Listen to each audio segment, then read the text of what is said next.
Oke, baik. Jadi ini adalah materi mengenai bantuan hidup dasar ya. Jadi memang bantuan hidup dasar ini kita harus memiliki kompetensinya gitu ya sebagai apalagi kita sebagai tenaga kesehatan. Jadi biasanya bantuan hidup dasar ini diberikan pada orang-orang yang mengalami henti jantung mendadak gitu ya, di mana misalnya saat kita mungkin ada di tempat, publik gitu ya, di public space, kemudian ada orang yang tiba-tiba jatuh kemudian mengalami henti jantung mendadak, maka disitulah kita bisa, menerapkan gitu ya pengetahuan kita mengenai bantuan hidup dasar. Jadi apabila ada pasien atau orang dengan henti jantung, maka kita bisa berikan bantuan hidup dasar yang mana dalam pemberian bantuan ini juga kita harus, memperhatikan beberapa faktor-faktor ya. Yang pertama yang paling penting adalah untuk memastikan keamanan dari korban. Maksudnya apakah pasien ini ada dalam, lokasi atau posisi yang aman atau tidak, atau mungkin, apa namanya, saat dia henti jantung mendadak itu mungkin dalam, tempat atau kondisi yang memang membahayakan, misalnya seperti itu. Yang kedua, kalau memang kita, dirasa apa ya, kita belum terlalu pede atau mungkin kita tidak punya kompetensi gitu ya, kalau misalnya kita menemui ada orang dengan henti jantung, maka kita wajib untuk memanggil bantuan ya. Walaupun misalnya kita juga sudah mumpuni gitu ya, kompetensinya dalam memberikan bantuan hidup dasar, tapi kita tetap harus memanggil bantuan misalnya seperti ambulan gitu. Karena, bantuan hidup dasar ini hanya sekedar seperti pertolongan pertama gitu ya. Nah, kemudian nanti, tetap harus ditangani secara profesional oleh tenaga kesehatan yang bersangkutan gitu ya. Kemudian, biasanya dalam bantuan hidup dasar kita melakukan CPR ya, atau juga bisa disebut dengan resusitasi awal. Jadi di sini kita berusaha untuk memberikan bantuan awal gitu ya, sebelum nantinya akan ditangani lebih lanjut oleh petugas medis atau yang ada di rumah sakit. Nah, setelah dilakukan penanganan medis, ya kita memberikan bantuan hidup dasar, kemudian, eee, tenaga kesehatan sudah datang, lakukan penanganan medis, nanti baru setelah itu, ada 2 kemungkinan ya, jadi bisa saja pasiennya masih survive gitu ya, hidup atau pasiennya meninggal. Oke, jadi kalau untuk bantuan hidup dasar ini nanti ada beberapa prinsip-prinsip gitu ya, yang mana, bisa dilakukan. Nah, kemudian apa sih, bahayanya ya kalau ada orang henti jantung ya, bayangkan saja henti jantung itu kan berarti juga terhenti gitu ya aliran darah ke seluruh tubuh, di mana darah kita kan membawa oksigen. Kalau misalnya oksigen tidak bisa dialirkan ke seluruh tubuh, maka lama-kelamaan juga sel-sel tubuh kita akan mengalami kekurangan oksigen dan kemudian akan terjadi kematian. Yang paling bahaya adalah apabila terjadi henti jantung itu adanya, penurunan gitu ya dari blood flow ke otak ya. Nah, kalau misalnya otak ini kekurangan oksigen, mana, otak ini adalah merupakan organ yang konsumsi oksigennya juga cukup tinggi, gitu ya. Kalau misalnya terhenti alirannya, maka bisa terjadi dalam 4 menit kalau tidak dilakukan adanya BHD atau bantu hidup dasar akan terjadi atau mulai terjadi kerusakan pada otak, gitu ya. Kemudian nanti setelah 10 menit apabila tidak sama sekali dilakukan bantuan gitu, bantuan hidup dasar, maka pasti sudah, dipastikan akan terjadi adanya gangguan otak. Adanya gangguan pada otak atau kerusakan pada otak ini juga nantinya akan berdampak pada kondisi pasien, kalau memang pasien ini masih bisa diselamatkan, ya. Jadi bisa saja pasien menjadi lumpuh atau berkurang fungsi motorik dan juga sensoriknya.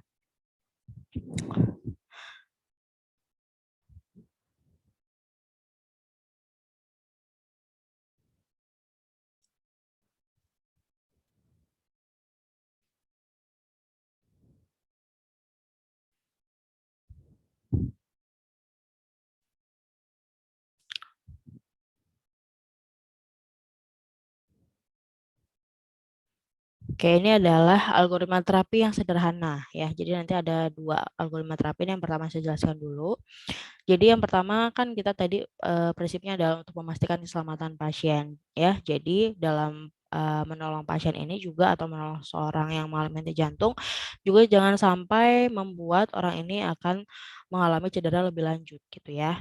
Jadi pertama, yang bisa kita lakukan adalah untuk, mengetahui ada respon atau tidak gitu ya. Jadi kita harus, berusaha untuk membangunkan orang ini gitu ya. Kemudian sambil kita melihat ada respon atau tidak, kita bisa memanggil bantuan ya. Bantuan ini bisa dari berbagai macam, misalnya orang terdekat yang ada di lokasi kejadian tersebut, atau bisa melakukan apa namanya, menelpon ambulan, atau juga memanggil pertolongan lainnya yang bisa diraih atau yang bisa cepat datang. Nah, kemudian di sini prinsipnya adalah dengan ABC atau airway, breathing, and compression ya, di mana di tiap-tiap siklusnya nanti itu juga harus, dicek gitu ya, di tiap 5 siklus. Di antara, airway, breathing, dan juga compression ini. Nah, kalau di RW itu artinya apa? Ya jadi RW itu adalah, bagaimana usaha kita untuk tetap atau untuk melegakan gitu ya jalan nafas dari pasien atau membebaskan jalan nafas. Jadi jangan sampai pasien ini, kesulitan dalam bernafas. Pasiennya ini kan udah, henti jantung, biasanya nggak sadar. Kalau ditambah adanya, blockage gitu ya atau adanya gangguan pada jalan nafasnya nanti akan menambah kefatalan dari pasien. Kemudian juga bisa kita berikan, nafas buatan gitu ya kalau memang pasien ini, ada indikasi untuk kesulitan bernafas. Kemudian juga dalam pemberian nafas bantuan ini ada teknik-tekniknya ya, jadi nggak bisa sembarangan gitu. Kemudian juga terakhir adalah C atau compression. Compression adalah kita mencoba untuk memberikan kompresi pada jantungnya, gitu. Jadi kita berikan kompresi agar apa? Agar tetap jantung ini, seolah-olah mengalirkan darah gitu ke seluruh tubuh dengan ada bantuan tekanan, ya, atau bisa disebut juga dengan resusitasi jantung. Nah, saat memberi kompresi jantung ini juga sembari kita memberikan nafas, buatan atau nafas bantuan ya. Jadi setiap 30 detik kita berikan 2 kali, nafas bantuan. Oke. Oke, ini pembahasan lebih lanjut ya tentang keselamatan korban. Tadi kan, disebutkan bahwa, apa namanya, jangan sampai, melakukan cedera lebih lanjut ke pasien ya atau, kita harus memastikan keselamatan korban. Ya, yang pertama lingkungannya harus yang tidak membahayakan. Jadi harus kita pastikan lingkungan tempat kita memberikan bantuan hidup dasar itu, kondusif gitu ya. Kemudian kalau memang tidak aman, kita bisa pindahkan ke tempat yang lebih aman ya. Kemudian kita juga bisa memastikannya dari pasien ini ada cedera atau patah leher atau tidak ya sebelum dipindahkan. Karena apa? Kalau kita pindahkan tapi ternyata pasiennya ada cedera pada leher, malah itu bisa memperburuk kondisi dari pasiennya ya. Nah, dengan cara apa kita bisa tahu ada cedera atau tidak pada lehernya? Kita bisa lihat, kayak jejas. Jejas itu kayak seperti, tanda gitu yang ada di leher. Misalnya seperti mungkin adanya tanda-tanda inflamasi gitu ya, kebiruan atau yang lain-lain. Kita bisa cek di kepala ataupun badan apakah ada benturan ya atau ada luka gitu. Kemudian kita harus melakukan juga teknik pemindahan yang tepat ya. Agar apa ya, kita melakukan step-step itu agar tidak membuat cedera lebih lanjut. Oke.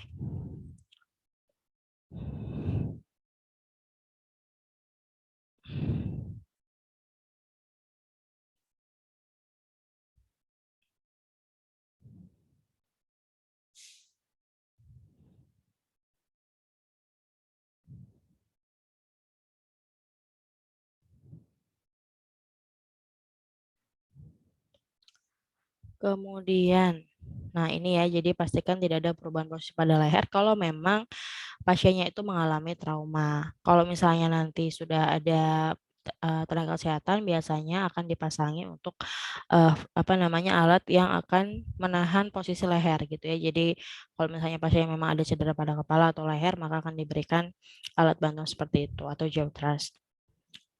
Oke. Dalam relokasi pasien juga harus diperhatikan ya dari, teknik, pemiringan pasien, pemindahan tubuh pasien itu harus berhati-hati. Nah ini ya, jadi harus dipastikan dulu ada trauma atau tidak sebelum adanya pemindahan, lokasi dari pasien ini atau reposisi, pemindahan posisi, perubahan posisi aja. Tadi bisa dilihat dari jejas yang ada di leher dan juga kepala gitu ya, ada tidak bekas traumanya, apakah mungkin ada benturan, ada patah leher mungkin ya. Jadi harus berhati-hati. Jadi, kita nggak boleh reposisi pasien sebelum kita cek dari kondisi leher dan juga kepala dari pasien ini. Nah, kemudian tadi ya masuk ke dalam apa? Prinsip ABC tadi pertama adalah airway. Airway adalah untuk membebaskan jalan nafas ya. Jadi kita harus mengecek dulu jalan nafas dari pasien ini. Kemudian kita bisa lakukan reposisi jalan nafas ya. Dipatenkan adalah maksudnya adalah difiksasi gitu ya. Jadi jangan berubah-ubah lagi gitu posisinya. Kemudian kita juga bisa melakukan health tilt. Jadi seolah-olah kayak eh, kepala dari pasien itu kita tengadahkan gitu ya atau chin lift. Jadi dagunya ditekan ke atas gitu ya atau juga bisa disebut juga dengan jaw thrust. Dan jangan intervensi jalan nafasnya. Nah, ini ya head tilt dan chin lift itu jadi kita tarik dagu dari pasien yang henti nafas ini atau henti jantung ini ke atas agar apa? Agar kita secure gitu ya atau kita memastikan jalan nafas dari pasien ini tidak terganggu dengan cara kita tengadahkan gitu ya dari kepala pasien atau juga bisa dengan menekan dahi. Kalau chin lift bisa angkat dagu ke atas dan ke depan. Sedangkan kalau jaw thrust itu adalah teknik dengan mendorong rahang ke bawah, ke atas dan ke depan. Jadi kita posisikan dari rahang pasien. Jadi ada tiga ya, tiga teknik yang bisa kita lakukan untuk secure dari airway pasien ini gitu. Yang pertama adalah head tilt, kemudian chin lift dan juga jaw thrust. Nah, seperti ini ya kira-kira untuk animasinya atau ilustrasinya ya. Jadi dengan kita menekan dagu ke atas ini, nah maka nanti saluran nafasnya akan terbuka di sini ya sehingga kita masih atau kita bisa secara optimal atau efisien atau efektif gitu ya dalam memberikan bantuan nafas apabila diperlukan. Nah, ini seperti ini ya. Jadi saat pasien tidak dilakukan chin lift gitu ya misalnya, maka ini akan terblok dengan adanya bagian dari lidah. Sedangkan kalau kita tengadahkan, maka nanti diharapkan udara akan bisa lebih bebas masuk ke dalam paru-paru. Ya. Nah, gini ya. Jadi kalau pasien yang tidak sadarkan diri kemudian tidak dilakukan chin lift, maka seperti ini nih. Jadi keblok di sini. Nah, sedangkan kalau ini sudah dilakukan chin lift di sini ya, dagu yang diposisikan ke atas, maka nantinya udara akan lebih mudah masuk ke dalam. Ya, seperti ini adalah tekniknya. Jadi itu adalah teknik untuk secure dari jalan nafas pasien ya. Nah, ini adalah teknik dari jaw thrust di mana kita memposisikan rahang gitu ya untuk bisa lebih memudahkan udara masuk ke dalam paru-paru. Nah, seperti ini. Ya, jadi kita menekan rahang ke sebelah atas dan kanan. Nah, kemudian yang kedua adalah breathing ya. Di breathing ini kita memberikan nafas pertolongan untuk pasien. Jadi biasanya untuk pemberian bantuan nafas itu bisa dari mulut ke mulut ya, mouth to mouth, atau bisa juga dengan barrier atau mouth to nose ya. Jadi setiap nafas selama 1 detik.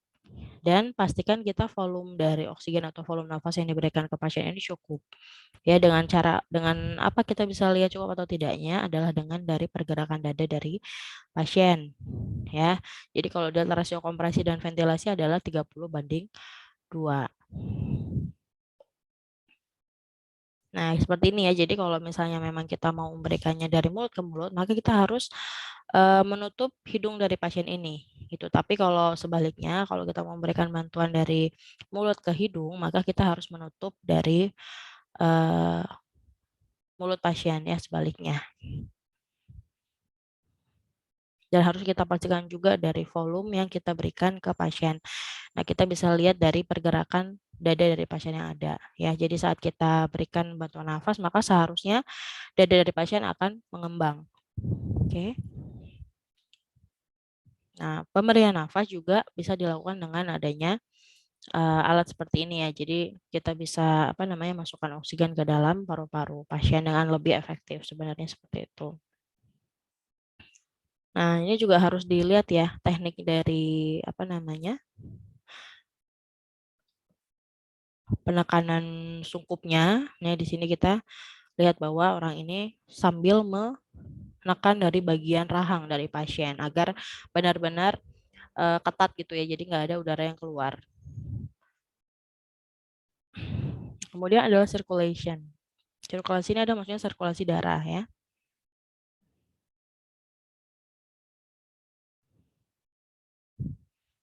Pertama kita harus cek nadi dari pasien ya, bagaimana nadinya apakah teraba atau tidak gitu ya. Kemudian kita lakukan kompresi jantung dan kontrol perdarahan kalau misalnya memang ada perdarahan. Nah, kalau untuk cek nadi itu bisa ada dua ya. Jadi ada dua yaitu ada non medis dan juga medis. Nah, kalau non medis, sebenarnya kita nggak perlu cek pulsasi arteri karotis atau adanya nadi dari arteri karotis. Jadi hanya melakukan kompresi tanpa adanya ventilasi. Jadi hanya melakukan resusitasi saja, penekanan dada tanpa adanya ventilasi. Kemudian kalau yang medis kita bisa mengecek arteri karotis ya maksimal dalam 10 detik. Kemudian kita bisa lakukan kompresi 30 kali ya. Jadi 30 kali penekanan atau kompresi pada bagian dada ya khususnya di bagian jantung gitu ya, di tengah-tengah, dan dilakukan ventilasi 2 kali. Jadi setiap eh, rasionya tadi ya, rasionya adalah 30:2. Jadi 30 kali kompresi dan 2 kali ventilasi atau pemberian bantuan nafas. Nah, kalau memang yang menolong itu ada beberapa, maka kita harus bergantian agar tidak terjadi adanya kelelahan. Kalau misalnya kelelahan biasanya nanti kompresinya tidak akan maksimal soalnya gitu ya. Saya ada 2 penolong jadi ganti-gantian gitu setiap 5 siklus. Satu siklus itu tadi 30 kali kompresi, 2 kali ventilasi. Ya. Jadi kalau ada 2 penolong bergantian tiap 5 siklus. Kemudian kita harus cek pulsasinya ya. Jadi dari nadi dari pasien setiap 2 menit. Nah, dalam melakukan kompresi itu harus cepat ya. Jadi sekitar 100 kali per menit. Seperti itu. Jadi kita harus menghitung kalau melakukan kompresi itu kalau bisa ya. Karena itu tadi, karena harus memberikan ventilasi setiap 30 kali kompresi. Oke. Nah, di mana sih kita melakukan kompresinya ya? Jadi kalau kita belajar anatomi fisiologi manusia, itu kan di bagian dada itu ada tulang yang disebut dengan rusuk ya, dan juga ada tulang dada yang disebut dengan sternum yang ada di tengah-tengah gitu. Nah, gampangnya ya, jadi kompresi ini dilakukan pada tengah-tengah di bagian dada ini. Jadi pada bagian breastbone atau yang disebut dengan sternumnya. Itu karena jantung ada di balik tulang dada tersebut. Tuh ya, nah jadi posisinya seperti ini, tangan yang satu membuka, yang satunya lagi mengunci gitu ya. Kemudian kalau bisa dalam penekanan itu harus tegak lurus ya. Jadi jangan sambil miring karena nanti tenaganya itu nggak akan maksimal. Nah, contohnya seperti ini ya posisinya dan ada di tengah-tengah seperti ini. Perhatikan posisi dari tangannya ya. Nah, ini adalah posisi yang lebih jelas lagi gitu ya. Jadi dalam kompresi itu kita harus tegak lurus di sini. Karena biar kitanya juga tidak terlalu lelah ya dalam mengkompresi pasiennya. Nah, kalau bisa penekanannya itu dalam ya. Kompresinya itu dalam. Sekitar 3 sampai 5 cm ke dalam dada.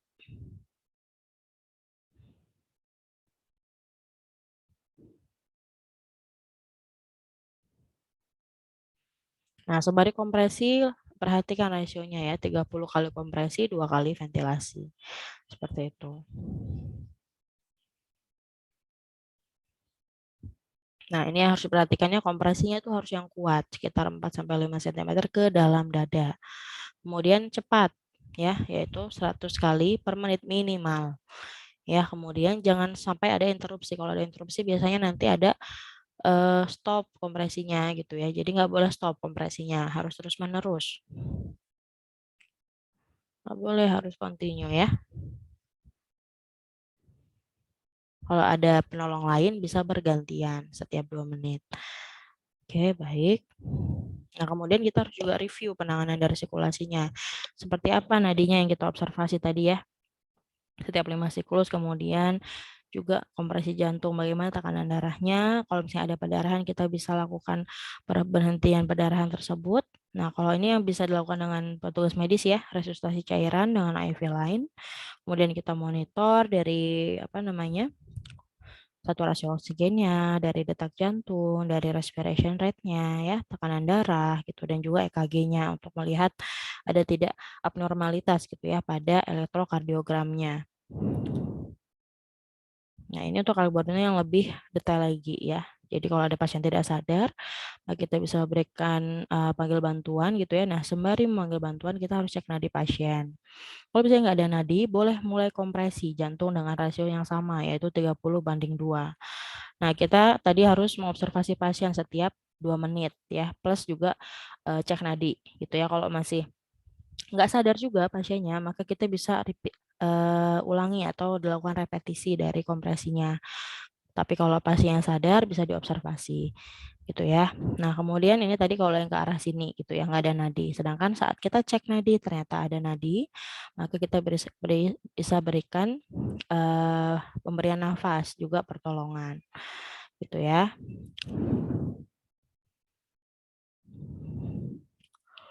Kemudian yang tidak kalah penting, oh ya harusnya dari sini ya tadi ya. Jadi pertama menemukan korban dulu, kemudian pastikan tidak ada bahaya ya. Tadi jadi harus direlokasi pasiennya kalau memang memungkinkan gitu.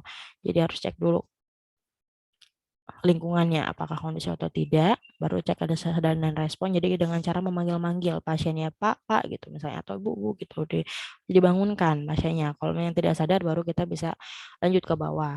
Gitu ya kalau sadar kita lihat kesadarannya seperti apa, respon bicara dari pasien itu gimana, apakah terjadi disorientasi, dia nggak sadar lagi di mana, lagi sama siapa, apa yang terjadi gitu ya. Dan bagaimana respon nyerinya, apakah ada nyeri atau tidak gitu ya. Jadi kalau nyeri kemungkinan terjadi retak ya pada tulang atau patah tulang atau mungkin terjadi luka ya gitu atau adanya pendarahan yang aktif gitu ya. Jadi ini kalau sadar maka nanti bisa diobservasi dan perawatan lebih lanjut. Oke.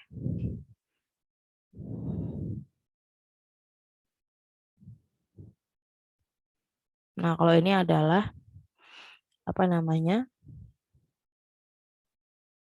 Algoritma juga gitu ya kalau memang tadi dari pasien itu tidak ada respon ya. Kalau tidak ada respon dan kita punya alat defibrilator gitu ya yang terdekat misalnya pasiennya lagi memang ada di suatu gedung, nah di gedung itu ada defibrilator, nah sembari kita menunggu bala bantuan dari tenaga kesehatan kita bisa melakukan hal ini. Jadi kalau tidak ada respon, tidak bernafas atau tidak ada nafas normal ya atau misalnya magap-magap gitu, bisa kita aktifkan respon gawat darurat dulu ya. Kita bisa ambil defibrilatornya atau bisa juga minta orang lain untuk melakukannya.